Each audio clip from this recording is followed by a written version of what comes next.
നമ്മൾ അവൈലബിൾ ആയിട്ടുള്ള 6 ട്രോഫീസിൽ 5 ട്രോഫീസും നേടിയ വളരെ ബ്യൂട്ടിഫുൾ ആയിട്ടുള്ളൊരു വർഷമാണ് കടന്നത്.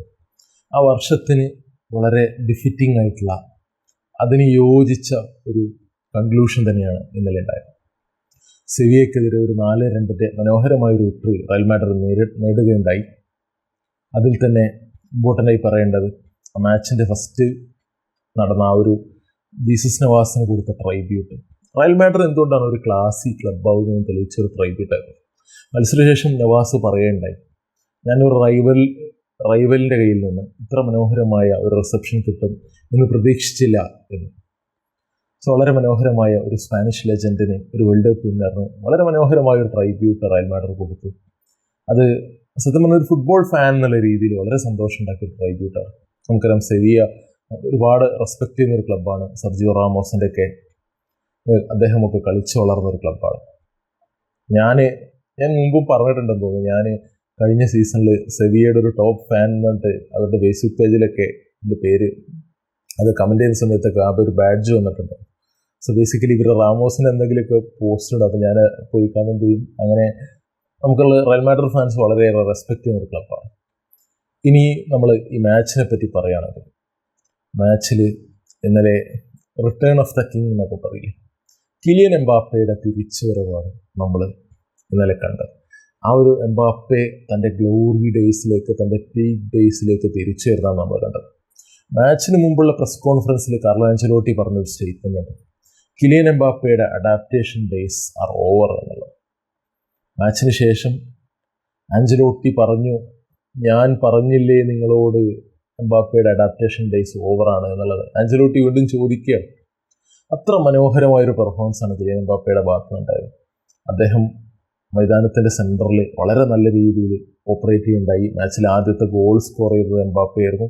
അതും out of the penalty box, ഒരു പെനാൽറ്റി ബോക്സിന് പുറത്തു നിന്നെടുത്ത വളരെ മനോഹരമായൊരു ഷോട്ട്. അതുമാത്രമല്ല, ഗെയിമിലുടനീളം എംബാപ്പെ നിറഞ്ഞു കളിച്ചു. ലെഫ്റ്റ് വിങ്ങിൽ അദ്ദേഹത്തിൻ്റെ ഒരുപാട് നല്ല മൂവ്മെൻറ്റ്സ് നമ്മൾ കണ്ടു. അദ്ദേഹം റോഡ്രിഗോയുമായും അതുപോലെ ബ്രഹീം ഡിയാസുമായൊക്കെ ഒന്നിച്ച് ഓപ്പറേറ്റ് ചെയ്തതിൽ ഒരുപാട് നല്ല കോമ്പിനേഷൻസ് നമ്മൾ കണ്ടു. സോ ഇതിൽ തന്നെ ഇപ്പോൾ പറഞ്ഞു കേൾക്കുന്ന ഒരു കാര്യം എന്ന് പറഞ്ഞാൽ, എംബാപ്പയും ബ്രഹീം ഡിയാസും നല്ല തിക്ക് ഫ്രണ്ട്സ് ആണെന്നുള്ള രീതിയിലാണ്. സോ അവരുടെ ഇടയിലുള്ള ആ ഒരു കോമ്പിനേഷൻസ് ഒക്കെ വളരെ മനോഹരമായിരുന്നു. നമുക്കറിയാം ഈ എംബാപ്പയുടെയും ബ്രഹീം ഡിയാസിൻ്റെയും ഇടയിൽ ഒരു കോമൺ ഫ്രണ്ട് ഉണ്ട്, അഷ്റഫ് ഹക്കീമിയും. സോ എംബാപ്പയും ബ്രഹീമും നമ്മൾ അവർക്കിടയിലുള്ള ബോണ്ട് വളരെ നല്ലൊരു ബോണ്ടാണെന്നാണ് ഇപ്പോൾ പറഞ്ഞു കേൾക്കുന്നത്. സോ അങ്ങനെ ടീം റയൽ മാഡ്രിഡിനെ പറ്റി പൊതുവെ ഇപ്പോൾ കളിയാക്കി പറയാറുണ്ട് കഴിഞ്ഞ 2 സീസണൊക്കെ ഫ്രണ്ട്ഷിപ്പ് FC എന്നൊക്കെ പറഞ്ഞു. ശരിക്കും പറഞ്ഞാൽ ഒരു പവർ ഓഫ് ഫ്രണ്ട്ഷിപ്പാണ് റയൽ മാഡ്രിഡ് മുന്നോട്ട് നയിക്കുന്ന ഒരു സംഭവം. നമ്മൾ ഇന്നലെ ആ ഒരു ഗോൾ അടിച്ചൊരു കണ്ട് എംബാപ്പെ ഫാൻസിൻ്റെ കൂടെ ഒന്ന് സെലിബ്രേറ്റ് ചെയ്യുന്നത്. എന്നിട്ട് ആ ഒരു ഫാൻസ് ഒരു പാട്ടൊക്കെ പാടുന്നുണ്ട്, how we cannot love you എന്നൊക്കെ പറഞ്ഞിട്ട്.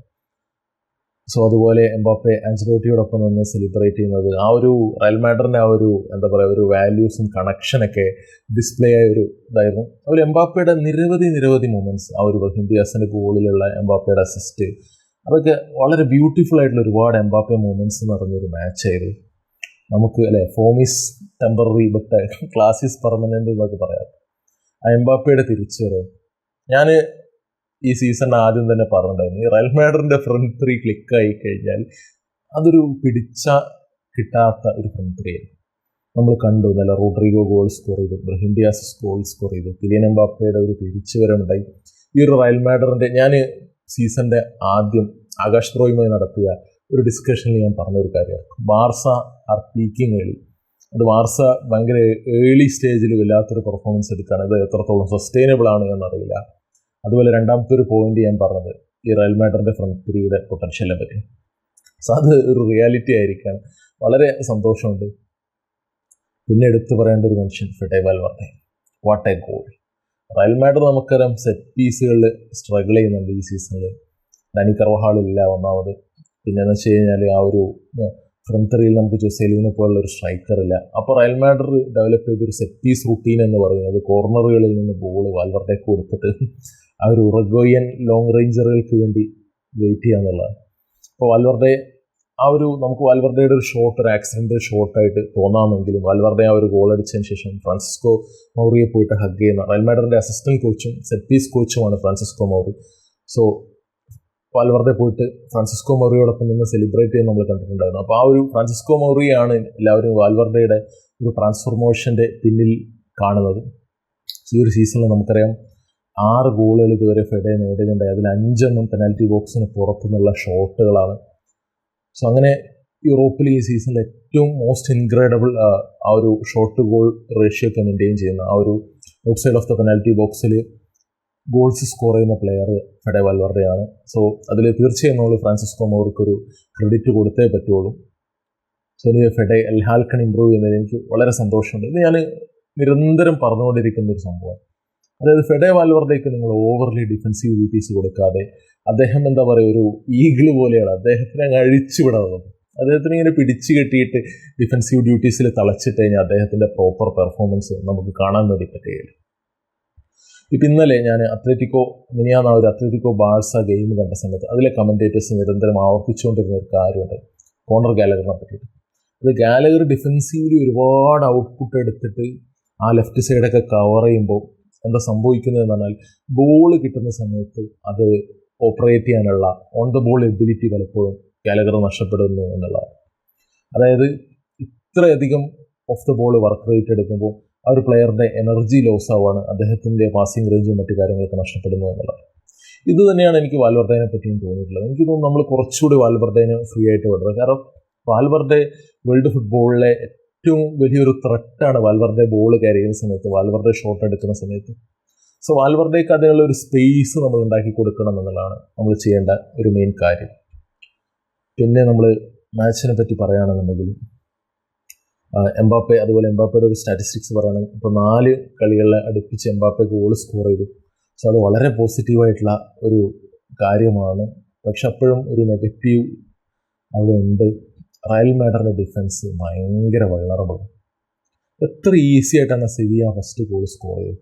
ആ ഒരു എനിക്ക് തോന്നുന്നു ഫസ്റ്റ് ഹാഫിന് ഒരു 10 മിനിറ്റ് മുമ്പുള്ളപ്പോഴാണ് ആ ഗോള് വരുന്നതെന്ന് തോന്നുന്നു. എനിക്ക് കറക്റ്റ് ടൈം ഓർമ്മ കിട്ടുന്നില്ല. എനിവേ ആ ഒരു സമയത്ത് കമവിംഗ ഔട്ട് ഓഫ് പ്ലേസ് ആണ്. സോ ഇവിടെ നമുക്കറിയാം, നമുക്ക് ഒരു പ്രോപ്പർ ലെഫ്റ്റ് ബാക്കായ ഫെർലാൻ മെൻഡി ഉണ്ട്. ഫെർലാൻ മെൻഡി തൈ ഇഞ്ചുറി ഒക്കെ കഴിഞ്ഞ് തിരിച്ചു വന്നിരിക്കണം. പക്ഷേ ആഞ്ചലോട്ടി ഈ സീസണിൽ ഫെർലാൻ മെൻഡി അത്രത്തോളം ട്രസ്റ്റ് ചെയ്യുന്നില്ല. അതുപോലെ ഫ്രാൻ ഗാർസിയ ഡ്രസ്സിംഗ് റൂമിൽ ഏറ്റവും ലൗഡായിട്ടുള്ളൊരു പ്ലെയറാണ് റയൽ മാഡറിൽ. പക്ഷേ ഫ്രാൻ ഗാർസിയയും ഡിഫൻസീവ്ലി നമുക്കറിയാം ഗാർസിയക്ക് ഒരുപാട് ഇഷ്യൂസ് ഉണ്ട്. സോ അതുകൊണ്ട് തന്നെ ആഞ്ചലോട്ടി കമവിംഗെ, ഒരു മിഡ്ഫീൽഡറായിരുന്ന കമവിംഗെ ഈ സീസണിൽ ആദ്യമായിട്ടാണ് ഒരു ഡിഫൻസീവ് പൊസിഷനിൽ ഡിപ്ലോയ് ചെയ്യുന്നത്. 2022-23 സീസണിൽ നമ്മൾ 5ഓളം തവണ കമവിംഗെ ഒരു പൊസിഷനിൽ ഡിപ്ലോയ് ചെയ്യുന്നത് കണ്ടിട്ടുണ്ട്. നമ്മൾ ആ ജിറോണക്കെതിരെ നമുക്കറിയാം, ആ ഒരു ലാലിഗ ടൈറ്റിൽ റേസ് ഡിസൈഡ് ചെയ്യുന്ന ആ ഗെയിമിലൊക്കെ കമവിംഗ ലെഫ്റ്റ് ബാക്കായിട്ട് വരുമ്പോഴാണ് ആക്ച്വലി ആ ഗെയിം മാറുന്നത്. അതുപോലെ 2021-22 ഒരുപാട് തവണ കമവിംഗ ഒരു പൊസിഷനിൽ കളിച്ചിട്ടുണ്ട്.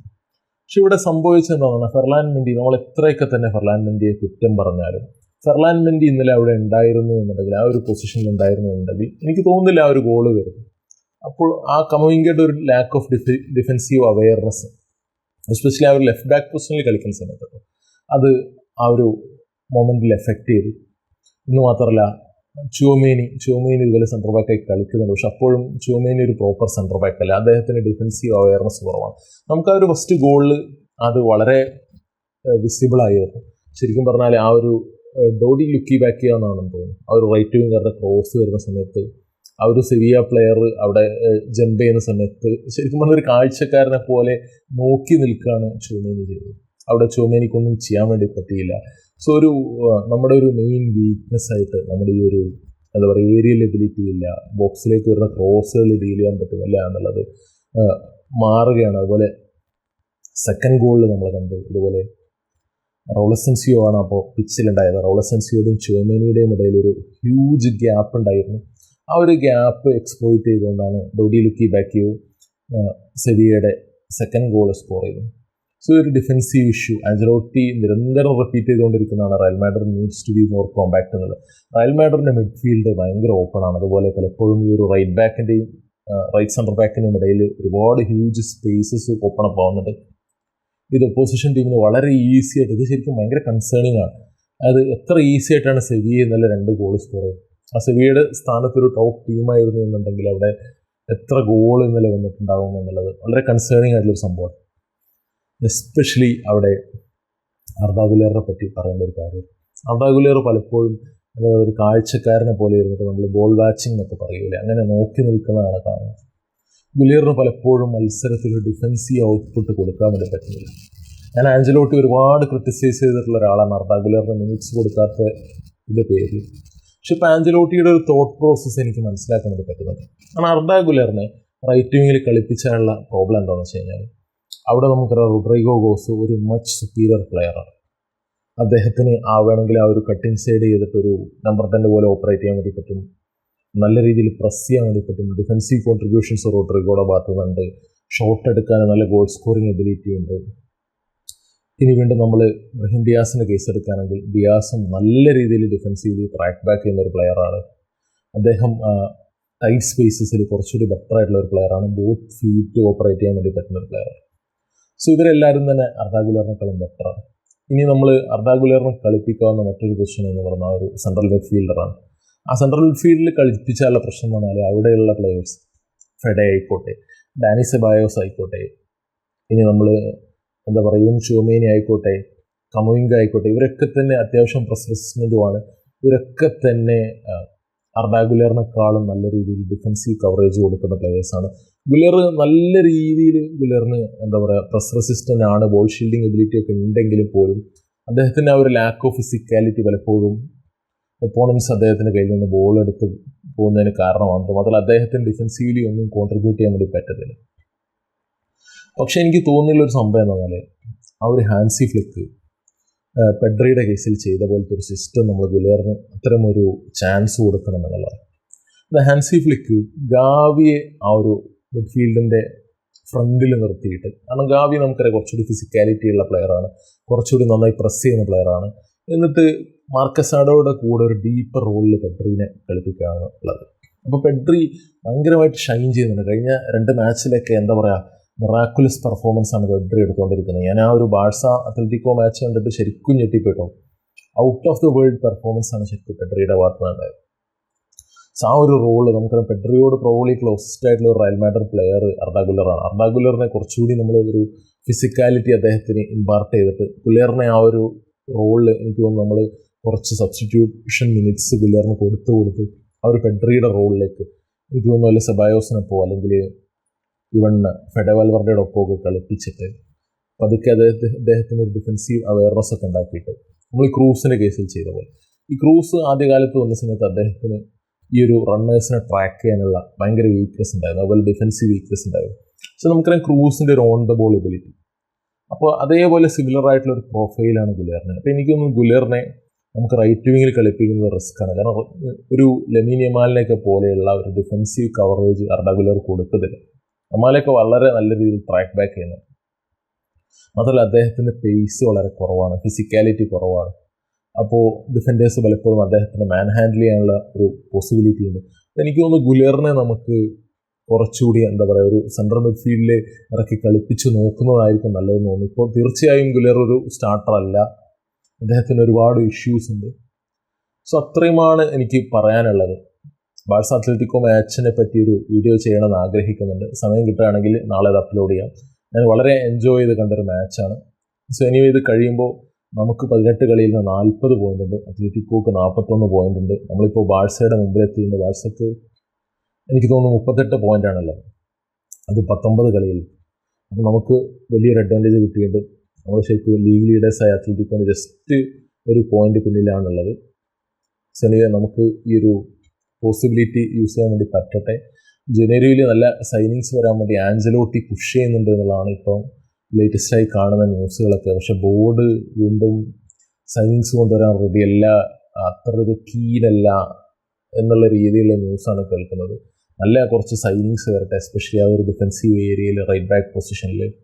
പിന്നെ റൈറ്റ് ബാക്ക് പൊസിഷനെ പറ്റി പറയുകയാണെങ്കിൽ ഞാൻ പലപ്പോഴും ചിന്തിക്കാറുണ്ട് എന്തുകൊണ്ട് നമ്മളവിടെ റൗൾ അസെൻസിയോനെ കളിപ്പിക്കുന്നില്ല എന്നുള്ളത്. കാരണം ഭയങ്കര പകല് പോലെ വ്യക്തമാണ് റയൽ മാഡ്രിഡിൻ്റെ പ്രോബ്ലം എന്താണെന്നുള്ളത്. ലൂക്കാസ് വാസ്കസ് പലപ്പോഴും ലൂക്കാസ് വാസ്കസിൻ്റെ ഒരുപാട് ആളുകൾ ഫസ്റ്റ് ഓഫ് ഓൾ ഭയങ്കരമായി അറ്റാക്ക് ചെയ്യുന്നുണ്ട്. പക്ഷേ അതിനോട് ഞാൻ യോജിക്കുന്നില്ല. എന്തായാലും നമ്മൾ റെസ്പെക്ട് ചെയ്യേണ്ട ഒരു പ്ലെയർ തന്നെയാണ് വാസ്കസ്. കാരണം ബോർഡ് റൈറ്റ് ബാക്കിനെ സൈൻ ചെയ്യാത്തത് വാസ്കസിൻ്റെ മിസ്റ്റേക്ക് അല്ല, അദ്ദേഹത്തിൻ്റെ കഴിവിന് പരമാവധി അദ്ദേഹം നോക്കുന്നുണ്ട്. പക്ഷെ പലപ്പോഴും അദ്ദേഹം ഒരു റൈറ്റ് വിങ്ങർ ആണെന്നുള്ളതുകൊണ്ട് തന്നെ അദ്ദേഹം ഭയങ്കരമായിട്ട് കയറി പോവാണ്, ഓവറായിട്ട് പ്രസ് ചെയ്യാൻ നോക്കുന്നു. അപ്പോൾ ഇൻ ബിഹൈൻഡ് ഒരുപാട് സ്പേസസ് ഉണ്ടാവും. സോ അതൊരു മേജർ ഇഷ്യൂ ആണ്. തീർച്ചയായും നമുക്കൊരു റൈറ്റ് ബാക്ക് ഉണ്ടായേ പറ്റുള്ളൂ. എനിക്ക് പറയാനുള്ള വാസ്കസിൻ്റെ ഭാഗത്ത് ഒരുപാട് മിസ്റ്റേക്സ് ഉണ്ട്. പക്ഷെ അപ്പോഴും നമ്മളങ്ങനെ ഭയങ്കരമായിട്ടൊരു ക്ലബ് ലെജൻഡാണ് എന്തൊക്കെ പറഞ്ഞാൽ അദ്ദേഹം ആ ഒരു ക്യാപ്റ്റൻ്റെ ആംബാൻഡൊക്കെ പിടിച്ചു നിൽക്കുന്ന മനുഷ്യനാണ്. അദ്ദേഹത്തിന് ഒരു പരിധിയിൽ കൂടുതൽ തീർച്ചും എന്താ പറയുക വളരെ തരം താഴുന്ന രീതിയിൽ വാസ്കസിനെതിരെ ഒരുപാട് അറ്റാക്സ് വരുന്നുണ്ട്. സോ അതിൽ നിന്ന് റയൽ മാഡ്രിഡ് ഫാൻസ് കുറച്ച് വിട്ടു നിൽക്കണം എന്നുള്ളതാണ് എൻ്റെ ഒരു അഭ്യർത്ഥന എന്ന് പറയുന്നത്. അത് നമുക്കറിയാം വാസ്കസിനും മെൻഡിയൊക്കെ അറ്റാക്ക് ചെയ്യുക എന്നുള്ളത് ഇപ്പോഴത്തെ ഒരു ഭയങ്കര ട്രെൻഡാണ്. പക്ഷേ എന്തൊക്കെ പറഞ്ഞാൽ അവർ ക്ലബ് ലെജൻസ് ആണ് നമ്മൾ എന്തൊക്കെ പറഞ്ഞത്. അപ്പോൾ അത് ക്രിട്ടിസൈസ് ചെയ്യാൻ പാടില്ല എന്നല്ല കേട്ടോ ഞാൻ പറയുന്നത്. വളരെ തരം താഴുന്ന രീതിയിൽ വാസ്കസിനെതിരെ അറ്റാക്ക് ചെയ്യാറുണ്ട്. ആ ഒരു രീതിയിൽ പറഞ്ഞെന്നുള്ളൂ. അപ്പോൾ തീർച്ചയായും നമുക്കൊരു റൈറ്റ് ബാക്ക് വേണം. ഞാൻ ഇന്നലെ ആ ഒരു ടോട്ടനം ലിവർപൂൾ മാച്ചൊക്കെ കണ്ടിട്ട് സത്യം പറഞ്ഞ ട്രെൻഡിൻ്റെ പല ക്രോസുകളൊക്കെ കണ്ടിട്ട് നമ്മൾ വല്ലാതെ ഒരു ആശിച്ചു പോയി എന്നൊക്കെ പറയില്ലേ, വല്ലാത്തൊരു പ്ലെയറാട്ടോ ട്രെൻഡിനെ നമുക്ക് കിട്ടിക്കഴിഞ്ഞാൽ നമ്മുടെ അറ്റാക്ക് വേറെ ലെവലോ. എനിവേ അതൊക്കെയാണ് ഗൈസ് പറയാനുള്ളത്. അടുത്ത ഒരു വീഡിയോയുമായി കാണാം. ലിവർപൂൾ ടോട്ടനം മാച്ച് നിങ്ങൾ കണ്ടിരുന്നോ? എങ്ങനെ ഉണ്ടായിരുന്നു? ഒരു അടിപൊളി മത്സരമായിരുന്നില്ലേ? അതുപോലെ എൻ്റെ ഒപ്പീനിയൻസിനോട് നിങ്ങൾ അഗ്രി ചെയ്യുന്നുണ്ടോ? എന്താണ് നിങ്ങളുടെ റയൽ മാഡ്രിഡ് സെവിയ ഗെയിമിനെ പറ്റിയുള്ള ഒപ്പീനിയൻ? അപ്പോൾ അതുപോലെ എല്ലാവർക്കും നല്ലൊരു ക്രിസ്മസും ന്യൂ ഇയറും വിഷ് ചെയ്യുന്നു. സോ നിങ്ങൾ തീർച്ചയായും നിങ്ങളുടെ ഒപ്പീനിയൻസ് കമൻ്റായിട്ട് എഴുതി അറിയിക്കുക.